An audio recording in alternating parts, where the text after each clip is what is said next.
Hello students, स्वागत है आपका अपने YouTube चैनल संकल्प क्लासेस 9386 में। दोस्तों, मैं आज आप लोगों के सामने हमारे देश, आप लोगों का भी देश यानी भारत के एक ऐसे व्यक्ति के बारे में आज बात करूंगा और उससे जुड़े हुए ऑब्जेक्टिव क्वेश्चन आप लोगों को छूटेगा नहीं, किसी भी एग्जाम में बैठेगा।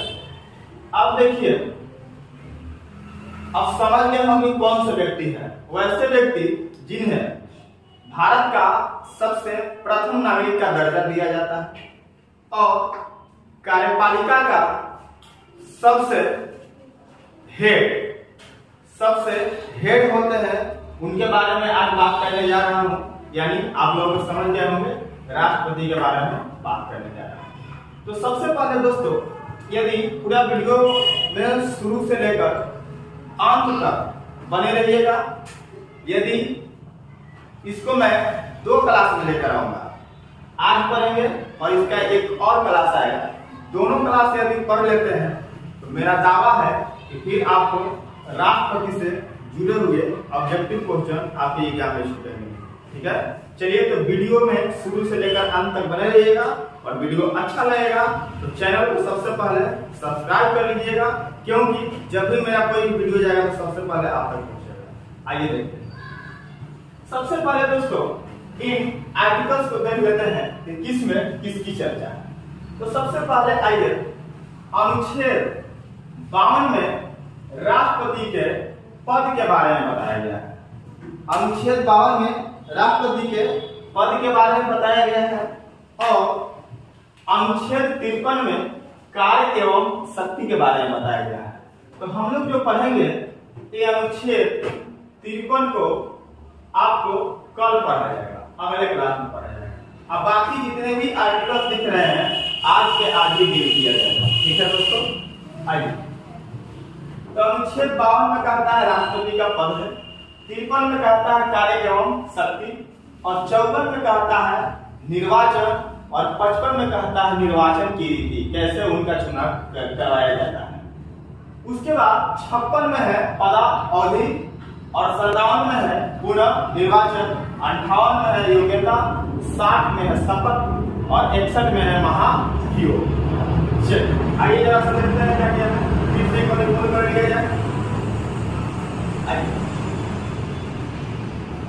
इन तीनों के एक साथ याद कैसे रखेंगे, थोड़ा सा समझ के पढ़ेंगे। 52 में पद, 53 में कार्य एवं शक्ति और 54 में उनका निर्वाचन। ओके, याद हो गया। चलिए फिर ये तीनों को हम लोग एक साथ याद रखेंगे।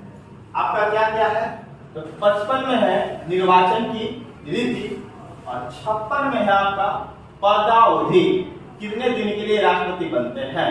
और आपके 56 के बाद आपका 57 में है पुनः निर्वाचन। इन तीनों के एक साथ। और उसके बाद 58, 60 और 61। तो 58 में है राष्ट्रपति की योग्यता और 60 में है आपका उनका शपथ और 61 में है आपका महाभियोग। ठीक है, तो देखिए आइए बारी बारी से हम लोग इसको डील करेंगे। तो आइए दोस्तों देखते हैं हम लोग कैसे इसको पढ़ेंगे और समझ के पढ़ेंगे, ताकि आप लोगों को लंबे समय तक याद रहे। तो सबसे पहले कुछ बेसिक बात कर लें। सबसे पहले राष्ट्रपति का पद कहां से लिया गया है, मैं बता दूं, यूएसए से लिया गया, United state of America. America से राष्ट्रपति महोदय का पद लिया गया है, जिनको अनुच्छेद 52 में रखा गया। उसके बाद आते हैं कुछ और बातें करते हैं। तो हमारे यहाँ जो सरकारें बनती है वो 2 स्तर पे बनती है। सरकार जो बनती है वो 2 स्तर पे बनती है दोस्तों। वो कौन कौन, तो एक होता है संघ स्तर पर और दूसरा होता है दोस्तों राज्य स्तर पर। दूसरा कौन स्तर पर, राज्य। जो संघ के संघ मतलब होता है केंद्र, संघ का मतलब केंद्र। तो केंद्र अर्थात संघ की कार्यपालिका के जो हेड होते हैं वो हमारे राष्ट्रपति होते हैं, राष्ट्रपति महोदय होते हैं। और राज्य के कार्यपालिका के जो हेड होते हैं वो होते हैं दोस्तों राज्यपाल। राज्यपाल तो इन्हें भारत का प्रथम नागरिक का दर्जा दिया जाता है और इन्हें राज्य का प्रथम नागरिक का दर्जा दिया जाता है। ठीक है दोस्तों, उम्मीद है यहाँ तक समझ गए होंगे आप लोग। और ये राष्ट्र पूरे संघ के केंद्र के कार्यपालिका के हेड है, लेकिन इनके पास नाम मात्र की शक्तियां हैं। इनका जो वास्तविक शक्तियों का प्रयोग देश के प्रधानमंत्री करते हैं। ठीक है, चलिए और आगे आते हैं। चलिए पहला चीज क्लियर हो गया, अनुच्छेद क्या है, अनुच्छेद 52 में पद है। तो पद कहां से लिया गया, तो यूएसए से लिया गया। कहां से लिया गया, यूएसए से। उसके बाद कार्य एवं शक्ति को हम लोग कल के क्लास में पढ़ेंगे। ठीक है, नेक्स्ट क्लास में उसको एक अलग से बनाएंगे क्योंकि ये थोड़ा सा लंबा टॉपिक है। अब आगे कितने से आपको दिख रहे हैं आर्टिकल्स, आज मैं आप लोगों को याद करवा दूंगा। आइए दोस्तों और आगे चलते हैं।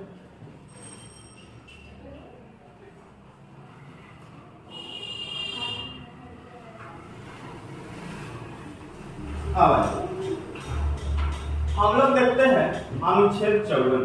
अनुच्छेद 54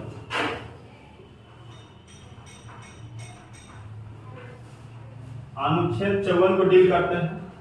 तो सबसे पहले बात आई है राष्ट्रपति का चुनाव, निर्वाचन कैसे होता है, तो अप्रत्यक्ष रूप से होता है। अप्रत्यक्ष रूप से होता है। अप्रत्यक्ष रूप से होता है क्योंकि राष्ट्रपति के चुनाव में हम लोग जनता लोग भाग नहीं लेते हैं, जनता द्वारा चुने गए प्रतिनिधि इसमें भाग लेते हैं। ठीक है, इसलिए इनका जो चुनाव होता है अप्रत्यक्ष रूप से होता है। ठीक है, और गुप्त रूप से। गुप्त से हर किसी का चुनाव होता है, चलिए, लेकिन अप्रत्यक्ष रूप से इनका चुनाव होता है।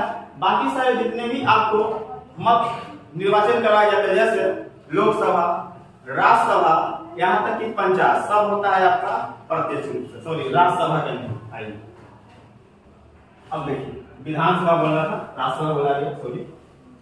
चलिए आइए देखते हैं। अब इनके चुनाव में भाग कौन लेगा, इनके चुनाव में भाग कौन लेगा, बात यह आती है। तो इनको बोलते हैं निर्वाचक मंडल। निर्वाचक मंडल, इनके चुनाव में भाग कौन कौन लेंगे, तो आइए देखते हैं कौन कौन भाग लेंगे। तो सबसे पहले लोकसभा के सदस्य, दूसरा कौन लेंगे दोस्तों, तो राज्यसभा के सदस्य। राज्यसभा के सदस्य। तीसरा कौन लेंगे, तो विधानसभा के सदस्य। विधानसभा के सदस्य। तीसरा नहीं, चौथा कौन सदस्य भाग लेंगे, तो दिल्ली एवं पुदुचेरी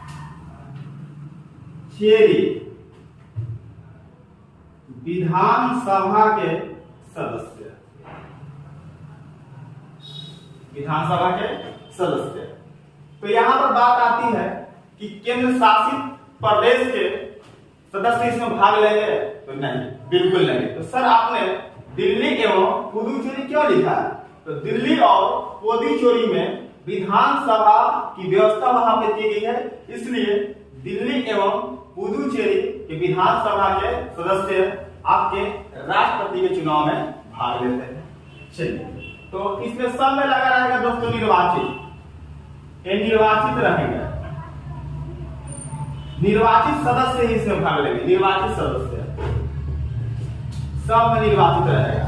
जो भी निर्वाचित रहेंगे, लोकसभा के निर्वाचित सदस्य, राज्यसभा के निर्वाचित सदस्य, विधानसभा के निर्वाचित सदस्य, दिल्ली एवं पुदुचेरी विधानसभा के निर्वाचित सदस्य, ये सभी लोग आपके राष्ट्रपति के चुनाव में भाग लेंगे। अब आइए देखते हैं। अब आपका ए हो गया निर्वाचन से जुड़ा हुआ। अब आगे समझिए।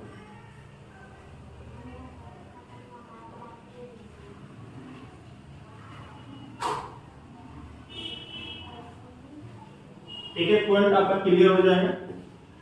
अब आइए हम लोग निर्वाचन की रीति को डील करते हैं। अनुच्छेद 55, अनुच्छेद 55 निर्वाचन की रीति। इनका चुनाव कैसे कराया जाएगा? तो कैसे कराया जाएगा दोस्तों? तो आप लोगों को पता है कि लोकसभा में टोटल 543 सदस्य और राज्यसभा में मनोनीत से मौका नहीं दिया जाता है 233 सदस्य। तो आप बता दीजिए कि हमको सांसद की संख्या कितना हो गया दोस्तों? 3 आ 3 6, 4 आ 3 7, 5 आ 2 7। तो 776 सदस्य आपके राष्ट्रपति के चुनाव में भाग लेंगे। अब आते हैं यदि बात की जाए विधानसभा के सदस्य, तो पूरे इंडिया में विधानसभा के सदस्य या फिर इसको लिख सकते हैं विधायक, विधायक जिसको एमएलए बोलते हैं हम लोग, ये कितना हो जाएंगे? तो पूरे इंडिया में 4120 है, 4120 है। तो अब जब चुनाव करवाया जाएगा तो हमेशा ए वाला आपका जीत जाएगा, क्योंकि इनकी संख्या क्या है? कम है। तो ऐसे प्रॉब्लम से निपटाने के लिए उनका कैसे चुनाव करवाया जाता है? तो यहां पे समझिए, इसके लिए बनाया गया है समान प्रतिनिधित्व प्रणाली द्वारा, इनका चुनाव करवाया जाता है। समान प्रतिनिधित्व प्रणाली द्वारा इनका चुनाव करवाया जाता है। आइए अब समझते हैं कि समान प्रतिनिधित्व प्रणाली द्वारा कैसे चुनाव कराया जाएगा।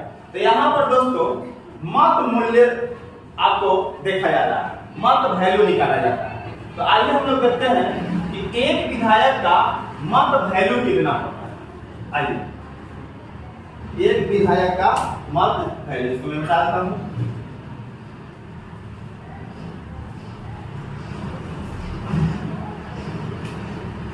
एक विधायक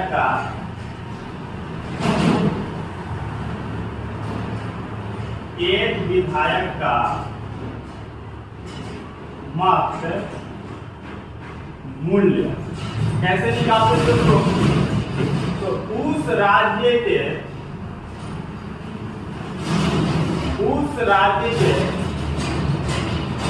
कुल जनसंख्या अपॉन यानी बटा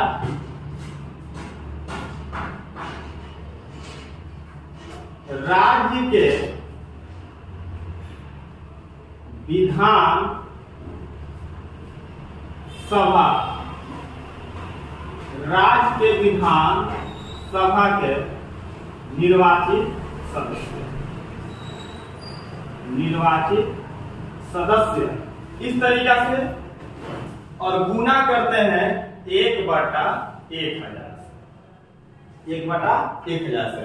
इस तरीका से एक विधायक का मत वैल्यू निकाला जाता है।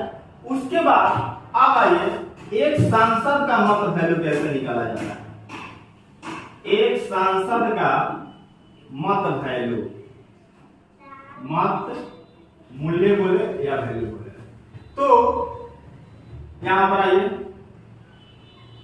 कुल विधायक का मत मूल्य बटा कुल निर्वाचित सांसद, कुल निर्वाचित सांसदों की संख्या। इस तरीका से मत वैल्यू निकाला जाता है। ये दो बॉक्स बना लेंगे दोस्तों हम लोग, और इसमें एक विधायक का मत वैल्यू बटा क्या होता है आपका, इस तरीके से एक विधायक का मत वैल्यू उस राज्य के कुल जनसंख्या बटा उस राज्य के कुल निर्वाचित विधानसभा के सदस्य गुना 1/1000, इस तरीके से। उसके बाद एक सांसद का मत वैल्यू कैसे निकालेंगे हम लोग, तो कुल विधायक का मत वैल्यू बटा कुल निर्वाचित सांसदों की संख्या, इस तरीका से। उसके बाद इनका अब एक कैसे कराया जाता है, तो एक और इसमें आता है एक और संक्रमणीय पद्धति द्वारा।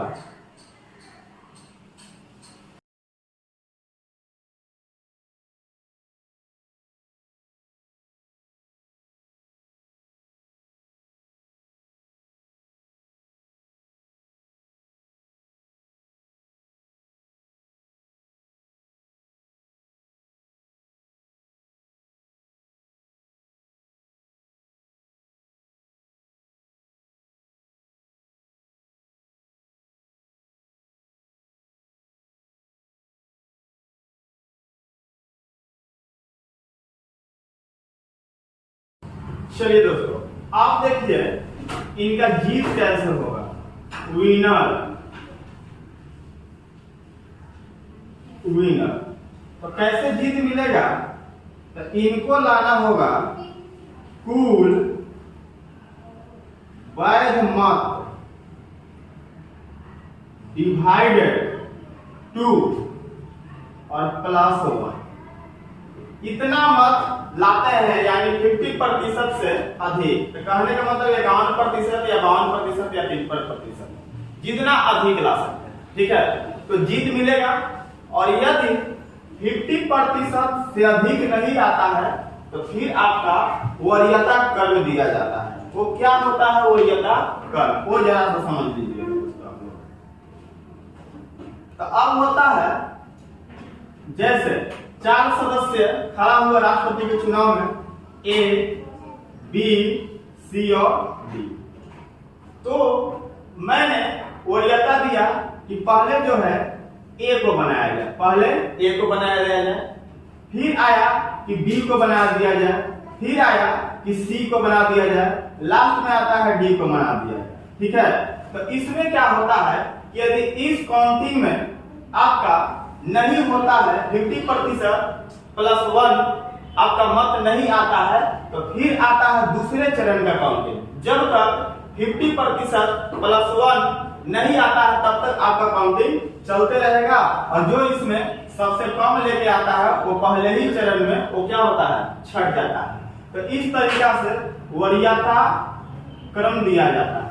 वरीयता क्रम के आधार पर यदि 50% +1 सीट नहीं आता है तो वैसे कंडीशन में। तो आइए आप समझेंगे कि डॉक्टर बीवी गिरी एक ऐसे राष्ट्रपति थे जो दूसरे चरण के मतगणना में उनको जीत मिली थी। क्वेश्चन याद रखिएगा, डॉक्टर बीवी गिरी। चलिए ये हुआ दोस्तों राष्ट्रपति के निर्वाचन की नीति। अभी तक हमने देखा 52 देखा, 54 देखा, 55 देखा। अब आइए देखते हैं पदावधि। पद अवधि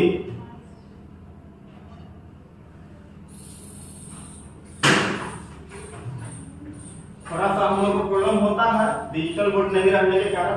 यदि आप लोग का सपोर्ट रहेगा तो जल्द ही डिजिटल बोर्ड मेरे पास भी आ जाएगा। अब दोस्तों आइए देखते हैं हम लोग अब डील करते हैं अनुच्छेद 56 को।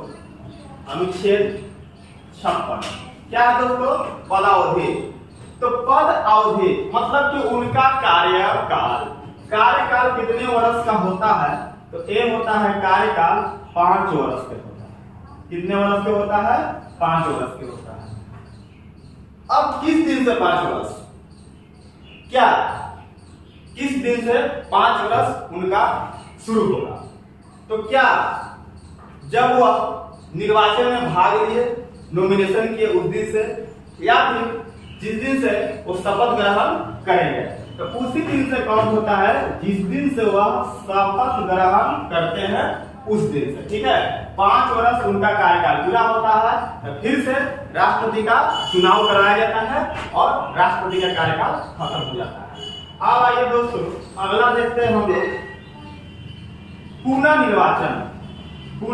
निर्वाचन अनुच्छेद 57। हमारे देश में दोस्तों आपको कोई तय सीमा नहीं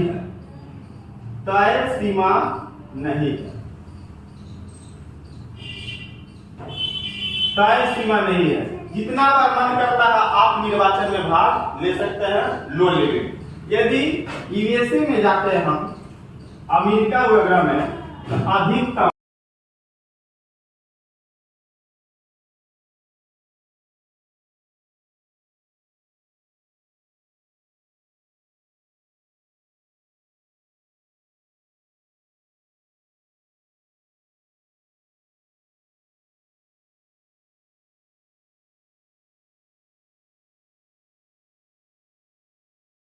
चलिए दोस्तों आइए अब हम लोग योग्यता को देखते हैं। आर्टिकल 58 अनुच्छेद 58 में आपका योग्यता है कि राष्ट्रपति बनने के लिए क्या क्या आपके पास योग्यता होना चाहिए। तो आइए देखते हैं क्या क्या योग्यता होना चाहिए। तो आपको सबसे पहले भारत का नागरिक होना चाहिए, दूसरा 25 वर्ष आयु पूरा कर चुके हैं। एक दिन भी बाकी रहेगा तो आप राष्ट्रपति नहीं बन सकते। तीसरा किसी लाभ के पद पर ना हो, किसी लाभ के पद पर ना हो तो मतलब आप सरकारी नौकरी में नहीं रहेंगे तभी राष्ट्रपति बनेंगे। यदि है तो उसको इस्तीफा दीजिए, रिजाइन कीजिए। चौथा आपका लोकसभा सदस्य बनने योग्य हो।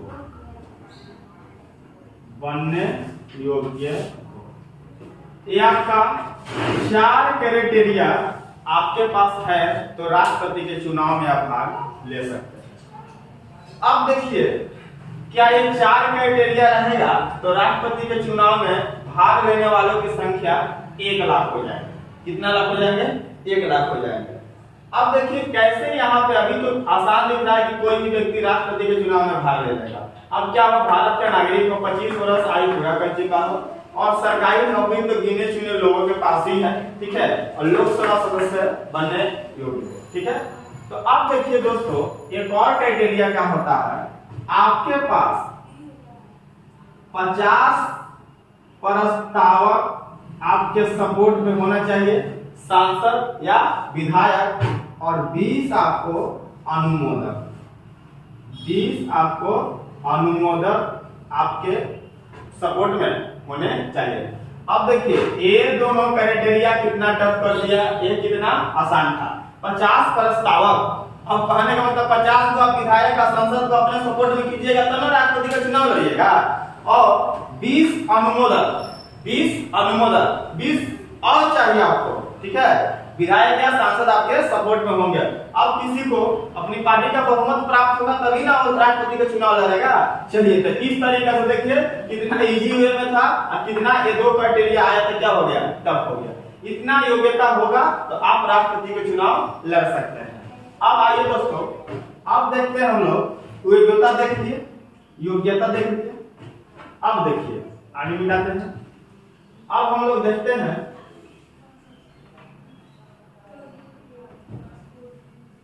और योग्यता में और मैं बता दूं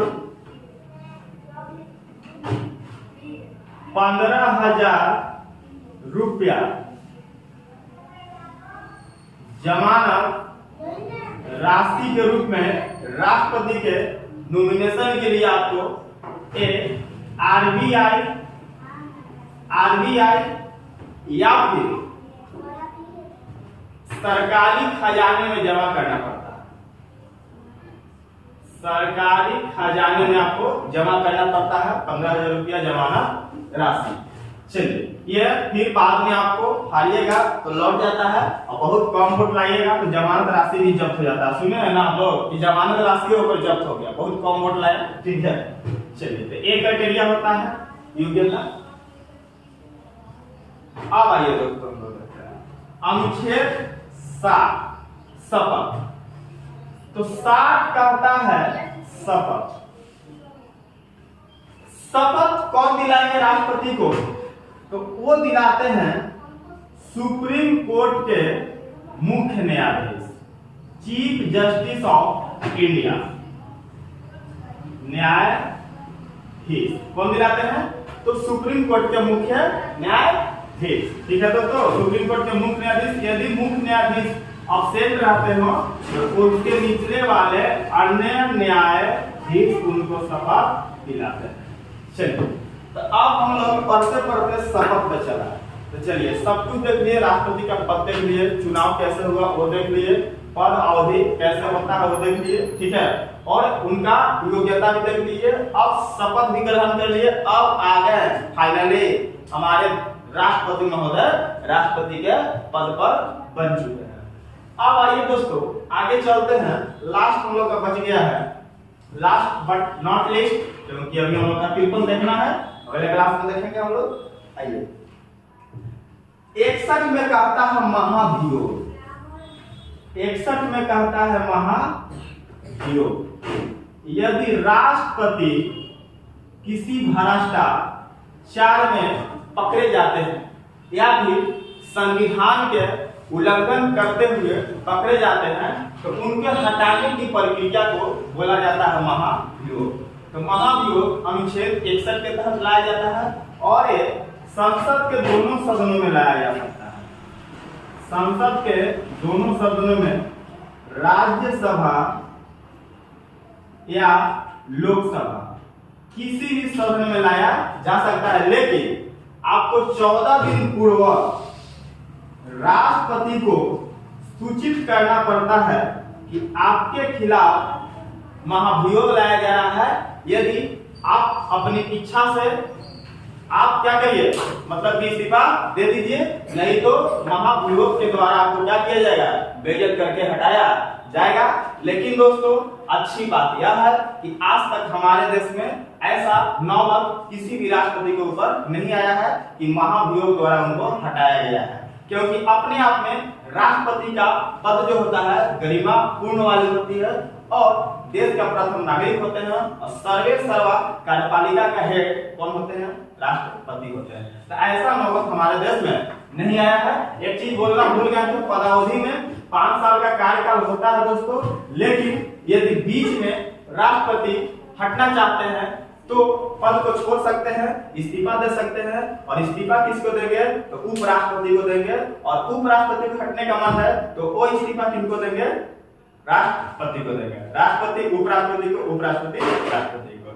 चलिए, तो एक हाथ का राष्ट्रपति महोदय अब इससे जुड़े हुए हैं, कल पढ़ा देंगे तो इससे जुड़े हुए व्यक्ति क्वेश्चन बनाइएगा। और दोस्तों, वीडियो अच्छा लगा हो तो लाइक और कमेंट और चैनल को सब्सक्राइब जरूर कर लीजिएगा।